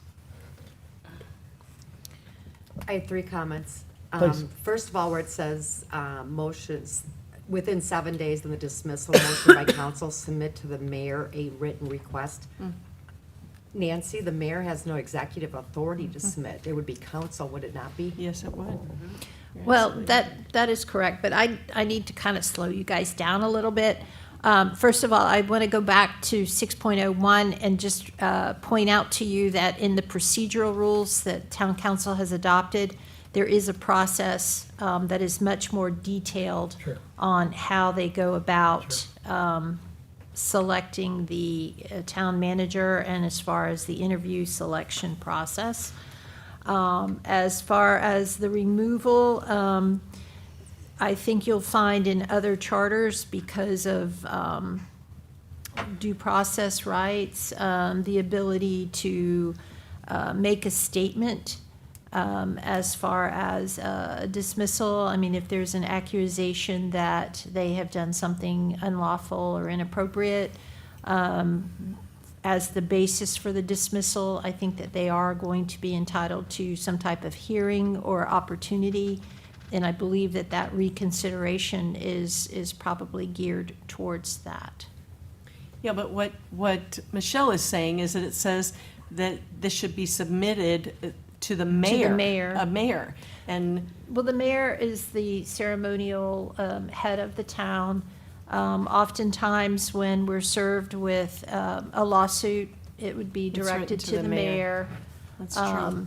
All the I mean, mail it- comes you- to the mayor, Yeah, yeah, or the clerk. or the clerk, one or the other. And we Yeah. encourage staff, anybody who's watching, that if you ever get approached by a process server, that you immediately send it to us. You know, and there's a whole set of rules related to that where you could actually waive it, and I could, or Amy, or Will could accept service of process on behalf of the mayor. But again, those are more litigation rules. And then my second one is, I think it should be majority to remove a town manager vote, not 3. Oh, a supermajority. Well, you know what? Gosh darn it, I agree with you. Because it has happened several times, twice because of a hurricane, where 3 people vote out the town manager, and then 3 new people are elected in relatively short order. That is supermajority. How many does it that's take interesting. to hire them? 3. We need to book in. You're allowed to come, you have to go. Because think of that one vote either way, if they weren't in favor of hiring. But hiring is not usually a political thing, and firing every single time has been political. Sure. Well, not every single time. I'm just thinking about that one manager, Amy, who had the wife with the issue. Do you remember what I'm talking about? I wasn't here, but I do remember. How do you guys feel about supermajority down here? I think it just needs to be a majority. I think it needs to be a super majority. Okay. Hank? Majority, I think. Yep, that's where I am too. Same. Majority? Majority. Okay. Your third item? We don't get our way. Third item? Your third item? No, I got them, okay, great. Anything else on 6.02 then? Amy? Okay. 6.02 is good the way it's written. Thank you. You like that? I'm asking. Pragmatically, I think the mayor is protocol and appropriate to get these requests, according to Nancy. Just want to make sure we close that out. All right, 6.03, powers and duties of the town manager. Town manager shall be the chief administrative officer of the town and shall implement and administer all ordinances, resolutions, and policies adopted by the council and shall perform such duties as may be required by the council or law. Hopefully those are the same. The town manager shall be responsible to the council and shall have the following powers and duties. Letter A, to hire or fill existing positions and, when a town manager deems it necessary for the good of the town service, suspend or remove town employees except as otherwise provided by law or this charter. To direct and supervise the administration of all employees, departments, and agencies of the town, except as otherwise provided by this charter or by law. C, to attend all council meetings and have the right to take part in discussion but may not vote. D, to ensure that all laws, provisions of this charter, and acts of the council, subject to enforcement by the town manager or officers subject to the town manager's discretion and supervision, are fully executed. E, to submit to the council and make available to the public a complete report on the administrative activities of the town as of the end of each fiscal year. F, to make such other reports as the council may require concerning the operation of the town departments, offices, and agencies, subject to the town manager's direction and supervision. G, to keep the council fully advised as to the condition and future needs of the town, and to make written recommendations to the council concerning the affairs of the town. And H, to perform the duties of town clerk in addition to the duties of town manager during any period of time so appointed by the council. One last one, sorry. I, to perform such other duties as are specified in the charter or as may from time to time be assigned by council. Every job description has that one. All right, open it up for conversation about what's missing, what needs to be strengthened or perhaps removed. So can I also add? So I mentioned that the rules of procedure do have more detail regarding the appointment, the interview process of how that individual is selected. The powers and duties are also embedded in the employment contract. There are two employees or entities, two people that town council gets to hire and fire. One is the town manager, as you see, for the appointment and the removal. Based on these duties and responsibilities, there is a contract that has been negotiated and signed, which has a lot of the day-to-day details in it. I'm going to skip over 7.01, but I'll go to 8.01, which is my position here, my position as a member of the Vos Law Firm. The law firm is the firm that is hired by the town, and I work for the law firm. I do not work for the town, but the law firm, so I kind of indirectly work for the town. But again, the duties and removal, you can see that in comparison to the town manager, our paragraph or our section in your charter is very small, short. Again, we do have an employment contract in effect with the town that sets forth all the details of what our duties and responsibilities are as set forth in 6.03 for the town manager. You know, we haven't gotten to our section yet, but my recommendation is that we have no changes to 8.01 because we do abide by the contract that has been negotiated. And, you know, Becky, my boss, Becky Vos, will say that we believe that we are here to serve. We will do as directed by the council. We work with the town manager and his staff. We do not work for them. And we believe that we are here at your pleasure. We are attorneys for a day. If you don't like us, we don't want to be here. That's kind of our philosophy. So I don't think that there's any need to really go into more detail as far as the town attorney. And I will say really the same thing. I don't know how Will feels about town manager for a day, but he does have a contract, and his contract does have, fortunately I don't have a copy of it here, but there's a lot of detail in there that really address things. So, I mean, we can have Will here to discuss it, but I don't really know that any additional changes would be needed. You mentioned that you get them here and then you can appoint them and then you remove them. Well, it talks about the vote to remove them, but there's nothing about the vote specifically to appoint them. But that's probably in the contract, right? Because the contract would have to be approved by a majority Majority of council, vote. 3 votes. Yeah. So, you know, I just kind of want to share those overriding thoughts. And if I can, just very quickly, the person in between that is the town clerk. And in your charter, the town clerk is appointed by the town manager and basically works for the town manager. And in some municipalities, the town clerk is the third employee who is hired by the council. And, you know, her duties are primarily identified in section 7.01. I'll briefly defer to Amy if you want to say anything about that.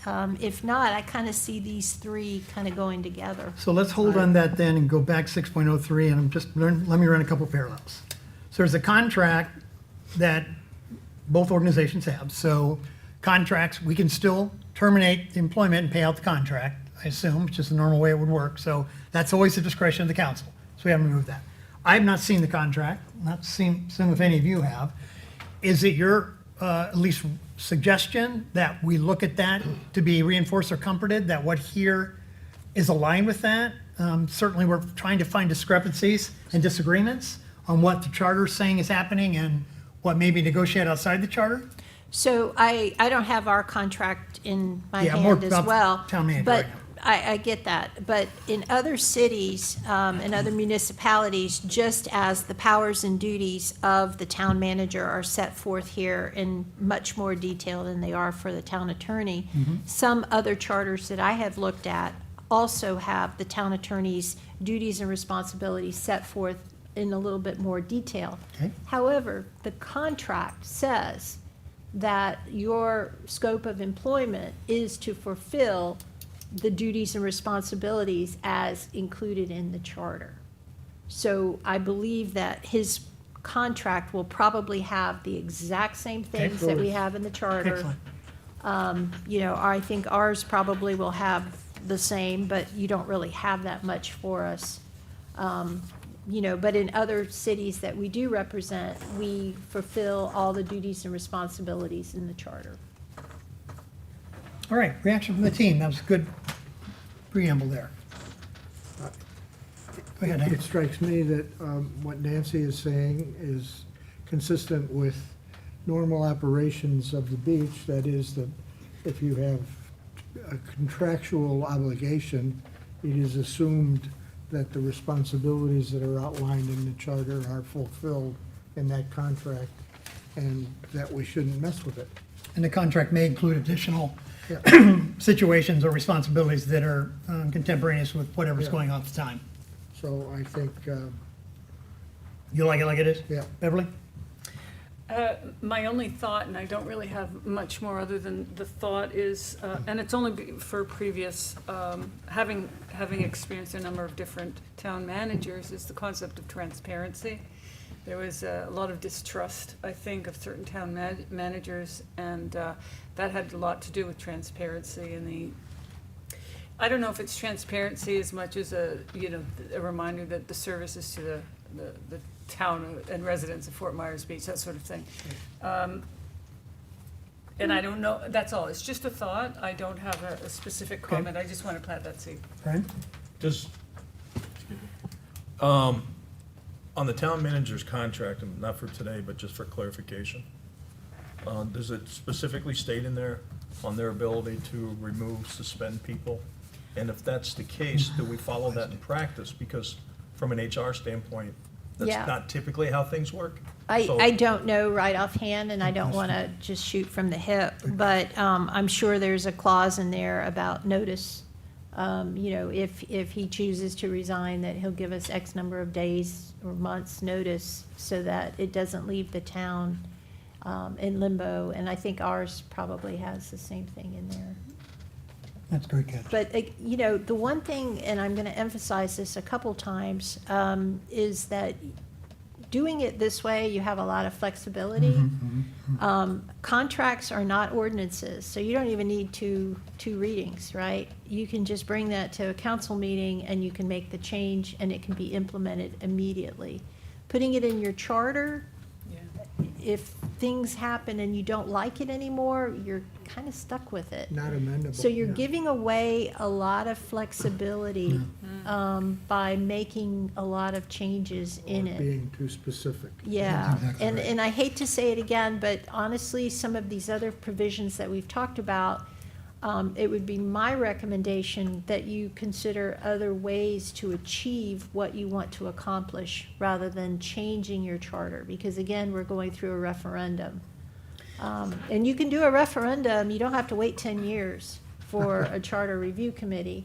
You could do a referendum at the next election if needed, but And when it's we have just our a bigger recap, process. that inventory will, in my mind, kind of self-categorize. Like, it's probably not broken, but we do want clarity with something else, some other action of Yes, council. yes. And ask them to listen to our will or our recommendations to put that in place. Yes. Versus the referendum. And I think you're going to guide us through that when we get that basket at the end. Okay, let's continue on. Nita? Just a comment on the town managers and transparency and whatnot. I think that Fort Myers Beach forgets that the town manager is only the employee of the 5 council members. That the town manager does not belong to the town, belongs to the council, just like Nancy, is the council's and is the council's attorney, not anybody else's. And so that relationship is really only, really only important between those entities, even though the town manager, of course, has a much more public persona. And, I think Will is doing a great job. He's out there, people are meeting him, and that will help for his longevity here in the Look, town. he heard you. Yeah. Oh, there you My apologies for my tardiness. I was at a go. doctor's We were appointment. talking Yeah. about We you. were just talking about you, me. Will. 16 texts into I you brought right my now. contract, which I carry with me everywhere I go. Oh, we do. And, well, let me finish with Michelle, and then Will, it's perfect timing. I can tell you the Will so far. Will Mechanic, town manager, for the record. Yeah, okay, will be, Nancy's cautioning us that you are codified by contract to align with the charter. Don't over specify the charter so that we can add those duties in the contracts as needed from time to time. But let me get on to Michelle for a wrap-up reaction here. My response was gonna be, I think we should have Will take a look at the town manager position. Amy should look at the town clerk, and we need to Sure. get feedback. Will, we don't have Tracy's position in the charter. Do we, or should we have that added? I do not think so.